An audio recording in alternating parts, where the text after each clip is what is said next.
Okay? Started? Very good. Okay. Hey, in self-sacrifice there are a lot of different levels.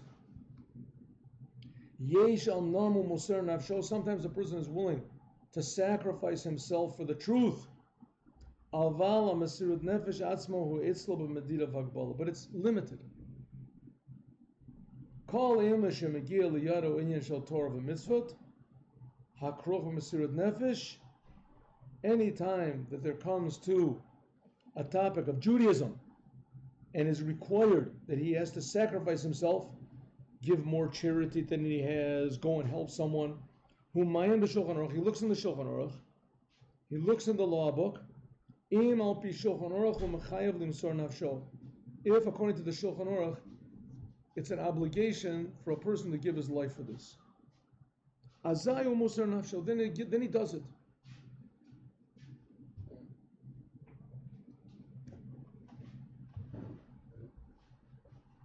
Says the Rebbe, there's what's called true self-sacrifice. What's true self-sacrifice? Page 53, please. What's true self-sacrifice? The true self-sacrifice is that he's given over to God lelo shum hagbalo, with no limitations. Rak az mesirat nefesh nalit legamri mitam v'dat. Then his self-sacrifice is totally above logic. Lelo kol cheshbonot, without any sort of reckoning or calculation. In other words, think about it logically. If it's really true what Judaism says, what Chassidus says, that God is really creating us every minute.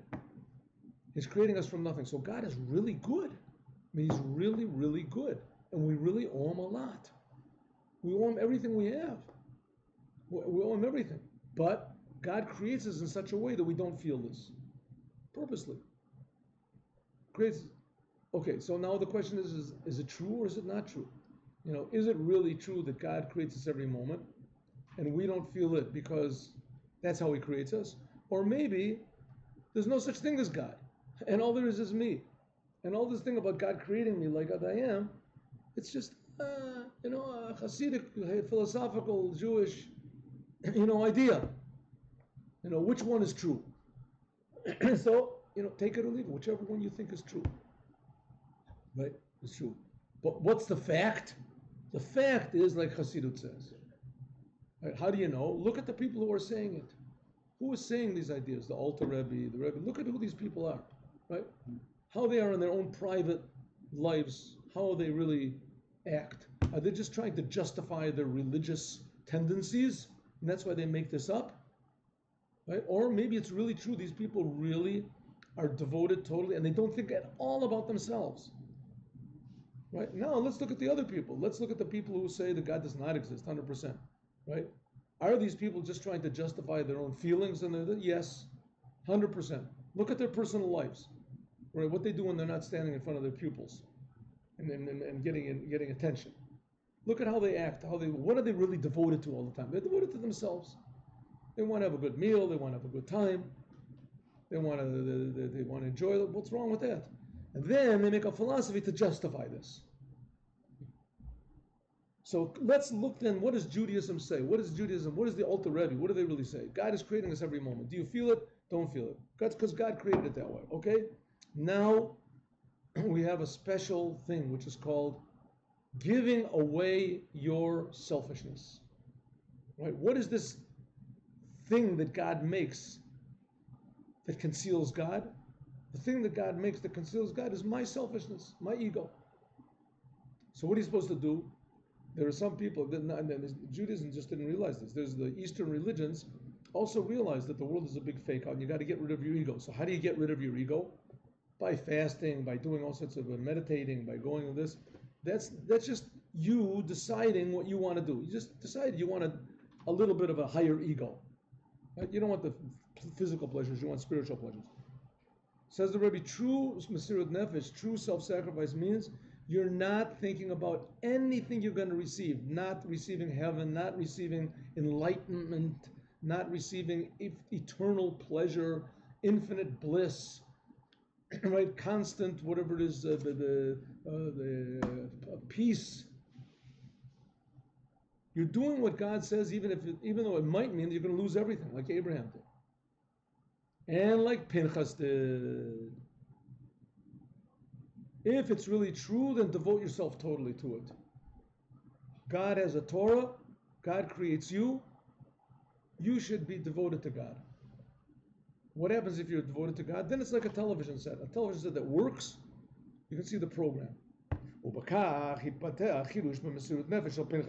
This is what Pinchas did. In addition to this,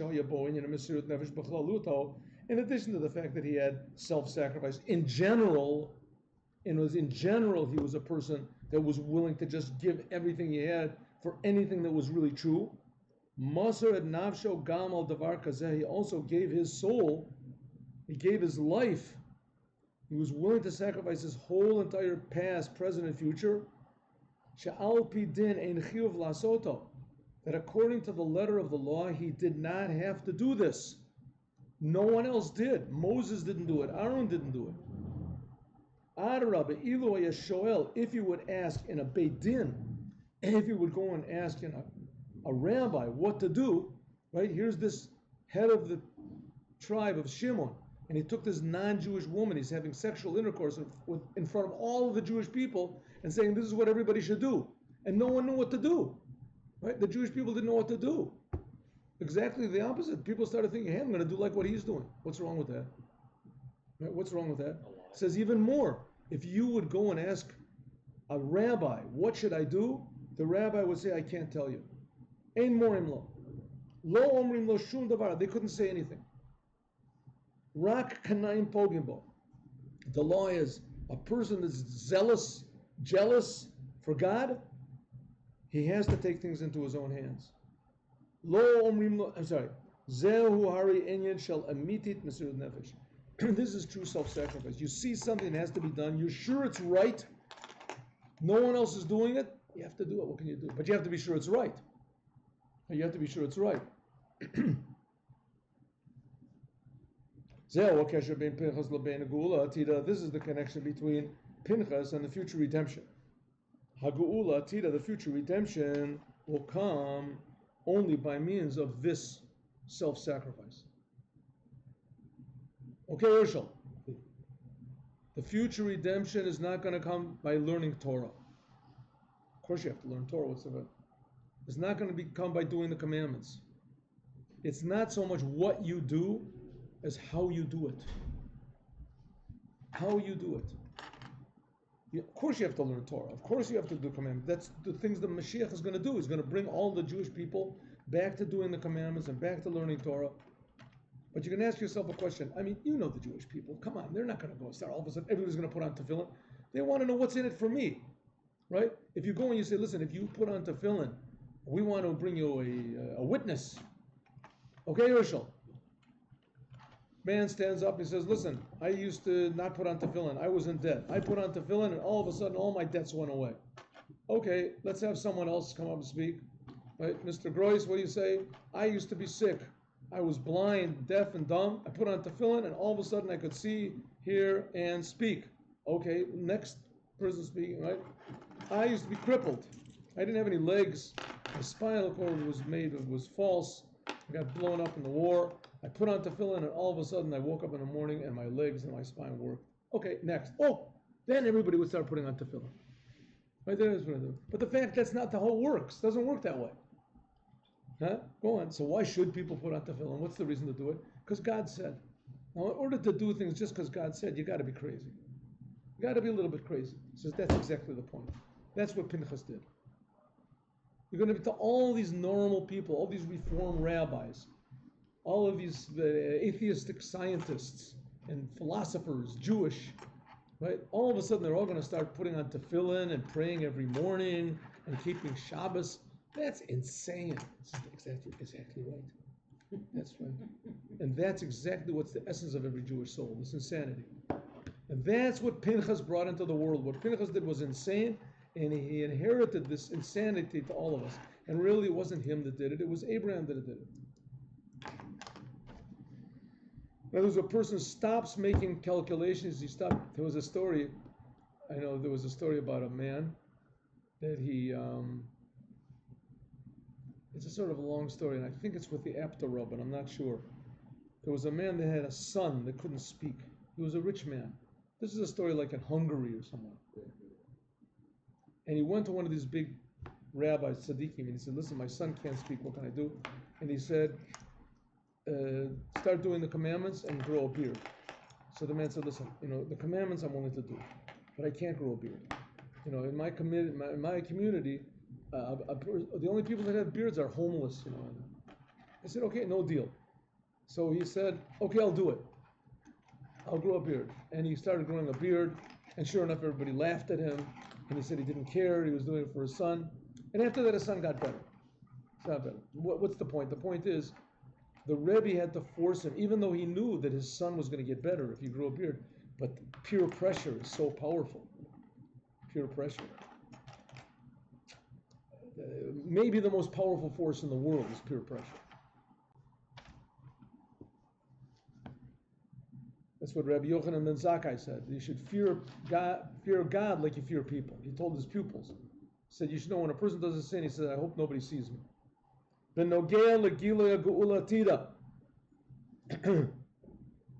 regard to the future redemption, it says there's a pasuk. It says, Samti kad kod shim shosayach. I have made a vessel. Shim shosayach. What is a shim shosayach? What does it mean? A vessel. Some people say shim shosayach. What is this word? Some people say shoham, and some people say yashve. Some people say that there will be a vessel, God will bring the future redemption like a vessel that's made from shoham, and some people say yashve. Now those are two stones that are found in the breastplate of the Kohen Gadol, two precious stones. A diamond or a ruble, I don't know what stones they are. Some people say it'll be like a shoham, and some people say like a yashve. This is in Parshat Tetzaveh, you can see. Omer l'makodesh baruch hu, lahavi kadein and kadein. It'll be like this and like this. What is this talking about? Shoham is some sort of a precious stone, a me'ira or ninuach, which shines in a very sort of a ruby. A ruby? Where does it say that? You read that somewhere? I knew somebody who took his Hebrew name. Oh yeah. Okay, good. Well, you'll see that probably it's not a ruby, but you'll see. It's a precious stone that shines itself. You take it into a room, dark room, and it'll shine. Who knows?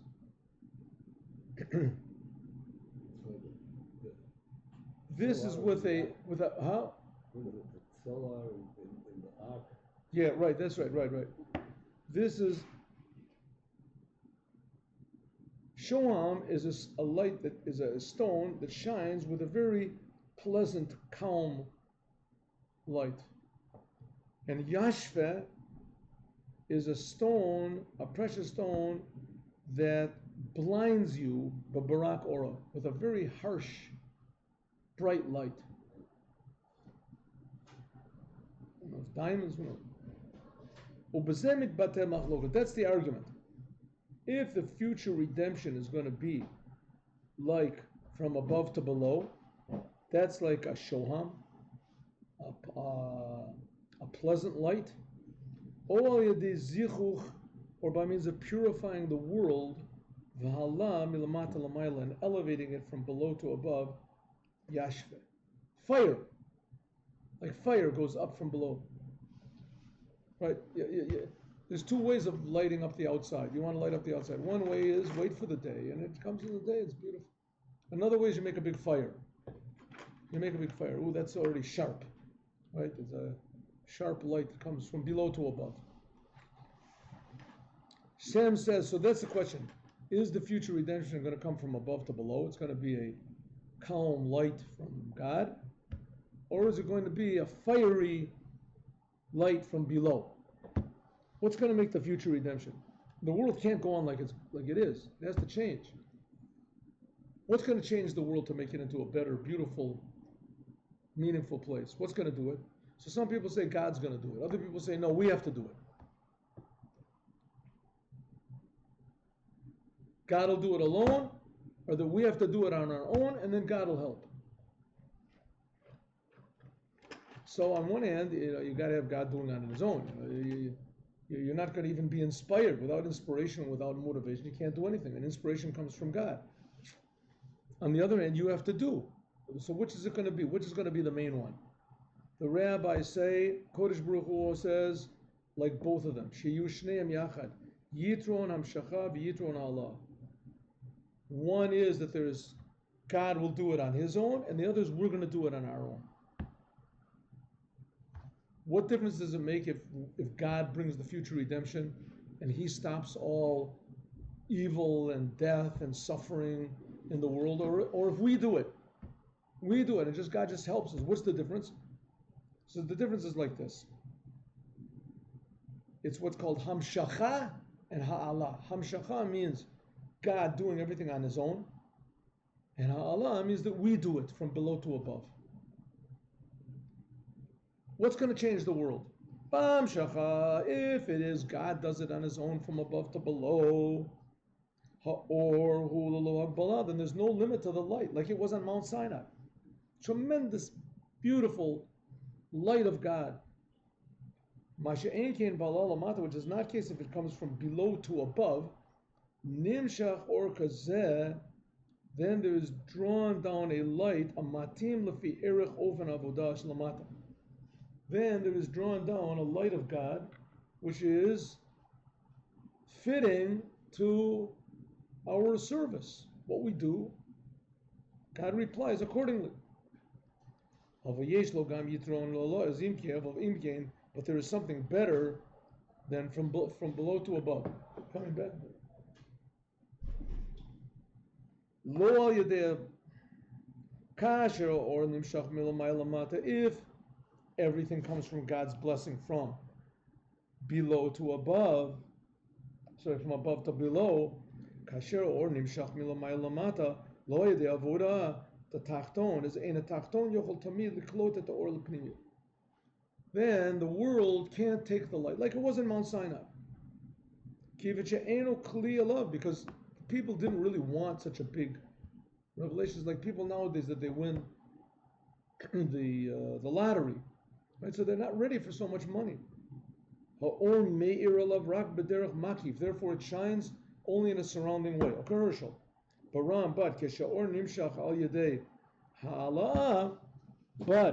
if we do the work and God replies, He responds, and He changes the world after what we do, like we say, b'siyata d'shmaya, with the help of God, and as we do the work and God helps us, then kevan she'atachton mizachech atzmo, since that we are purifying ourselves by means of service, we're thinking, God, we want your blessing, so we have to at least give us something to God. We have to be somewhat vessels. Therefore, therefore, the person can receive this blessing of God in an inner way. This is the novelty of the future redemption. There'll be these two things together. Ha'or ya'ir, the light will shine, kafishu lalo kol agbalot, as it is, with no limitations. V'gam ha'or shu naila mikadei lamshich etrudu l'dilatata, even a type of light of God, blessings of God, miracles of God, will shine in a way that is higher from our ability to accept or to understand. Nevertheless, yo'ir gam or zebepinimius. Nevertheless, this light will shine inside of us. V'tzura zu shel hamshachat or shetichlol et shnei yitronos, that it'll have these two advantages, namely what? That it'll be a light of God which is incomprehensible to humanity, is so good, so infinitely good, people won't be able to take it. And on the other hand, people will take it. How can it be? It says this lo haya me'olam v'yarak la'atid lavo. This combination of a revelation of God that's impossible for humans to take it because it's so good, and on the other hand, everyone will be able to take it and internalize it. This is the whole thing of the future redemption. Zeh she'omer ad mazak, and that's what the Alter Rebbe said. Gam kavar haya la'olam me'ayin zeh b'shad matan Torah. That which the Alter Rebbe says in the end of Perik, in the end of chapter 36, it doesn't say, chapter 36, that there already was such a thing like this in the future, 36, 37, what is it? That there was such a thing. Eino ela benogea liyitron shebeshad matan Torah nimshach or bilti mugbal. It's talking about what type of light was drawn into the world at Mount Sinai. It'll be the same type of light of God that's drawn in the future. Why do we call it light? It really means just revelation, feeling, awareness. Me'ayin agili latid. In Matan Torah, it says nobody died. Death was finished. Right? Death was. Did you ever hear that before? Yeah. Mount Sinai, there was no more death. Okay, Herschel.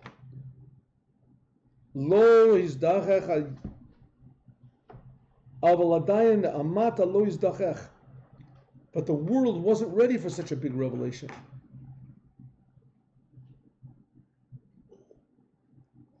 That the world could actually utilize and internalize this revelation.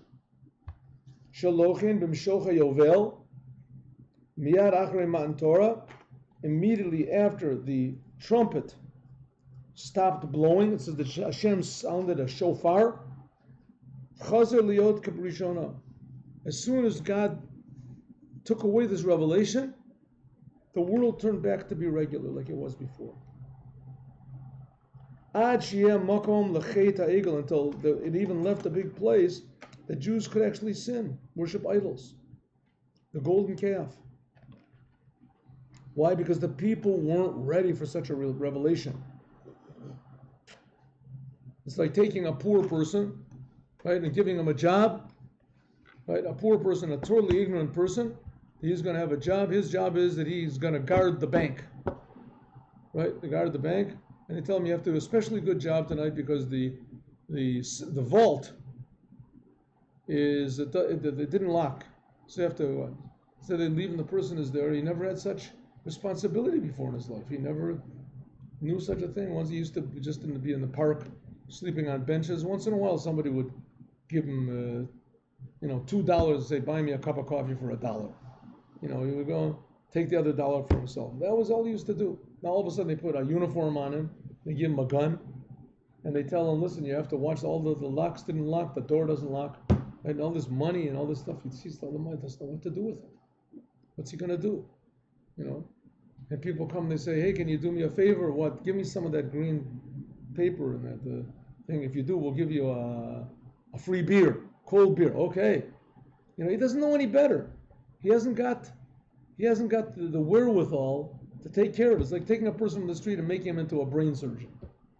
Don't worry, you get paid $500,000 for each operation. I feel like that wasn't a great analogy. What? I feel like that wasn't really a great analogy. Which one? For some guy to be pulled off a bench, given a gun, and say, "Hey, guard this. The lock's broken. It won't close." Sure, billions of dollars. That's what happened. What happened? God took the Jewish people, they had been slaves just 50 days earlier, and He gave them the Torah. He gave them the essence, not just riches, physical riches. He gave them the source of physical riches. He gave them spirituality and reality and good and love that everybody felt so important. You can imagine, let's say in America, a guy is a Trump fan. I don't know if there is such a thing in the world anymore. Say if a person is a Trump fan, maybe in Russia, people are a Putin fan, right? And Putin or Trump actually gets out of his limousine and he comes up to somebody in the crowd and he shakes his hand, he calls him by name. He says, I know you, you're Sam Gross, right? He said, yeah, I am. He said, yeah, I just want you to know that I really appreciate, you've been saying good things about me. I really appreciate it. Here, take $50,000. My signature. And anytime you want to, call me up, I'll come with it. He doesn't know what to do. If you really thought it was that's a person.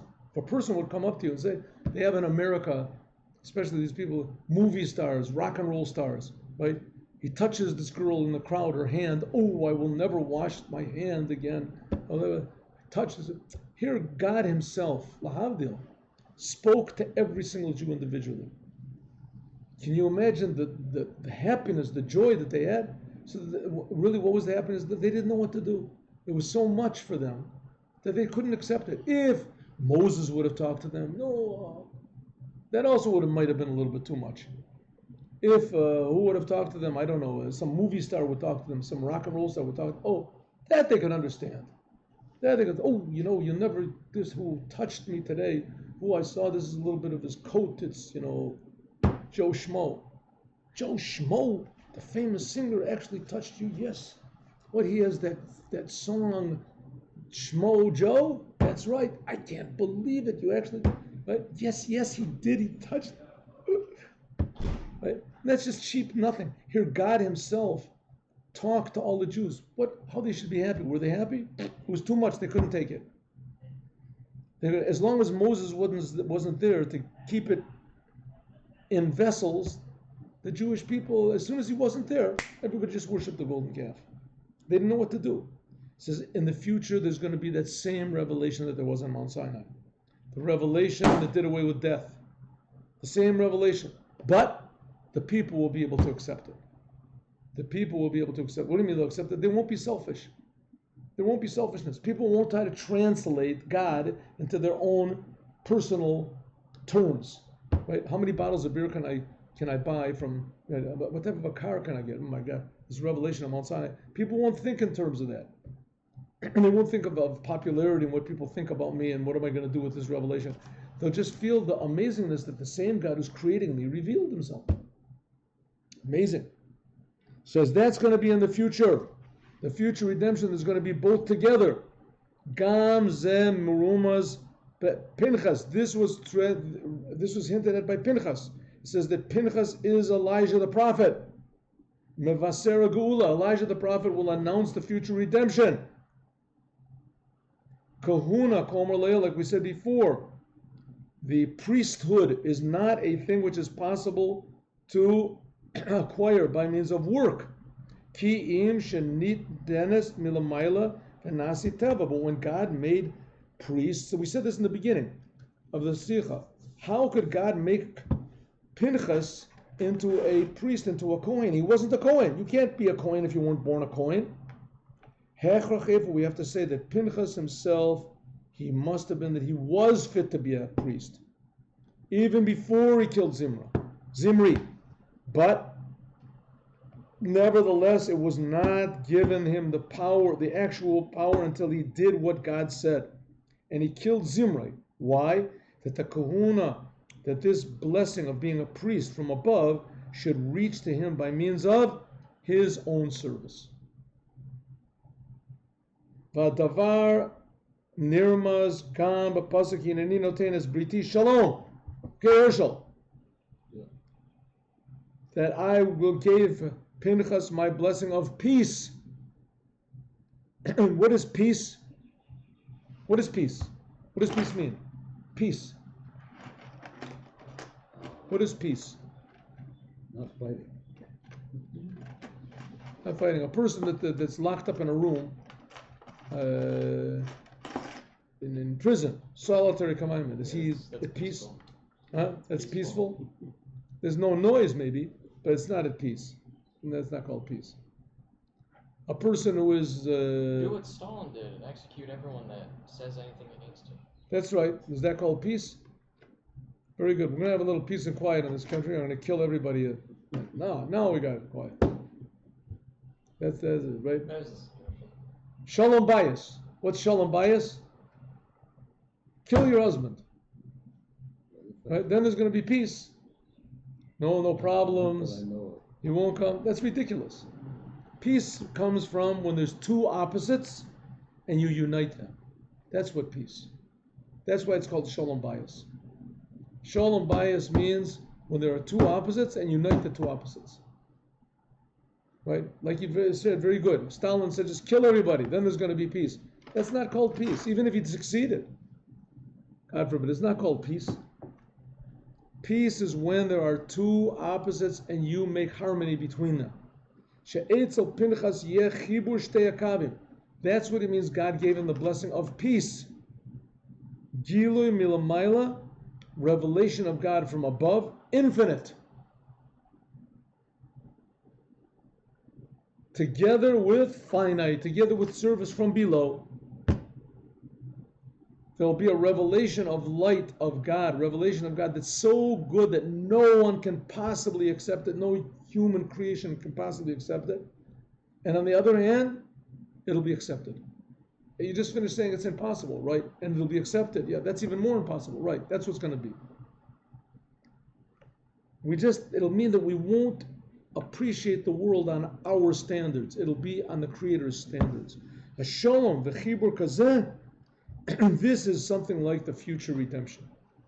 Pinchas u'Eliyahu, hu yavaser b'karov mamish. Pinchas is, now you can ask a question, which is a pretty good question. What do you mean? You just finished saying that peace comes when there's two opposites and you make peace between them.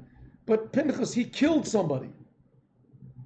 Right? There was a person, Zimri, that was an opposite of Judaism.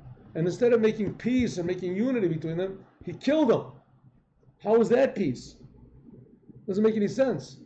That's I mean, the Havdil. Huh? Peace and quiet. It's quiet, but it's not peace. That's peace.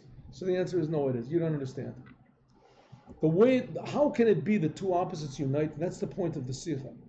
Two opposites can only unite if you forget about yourself.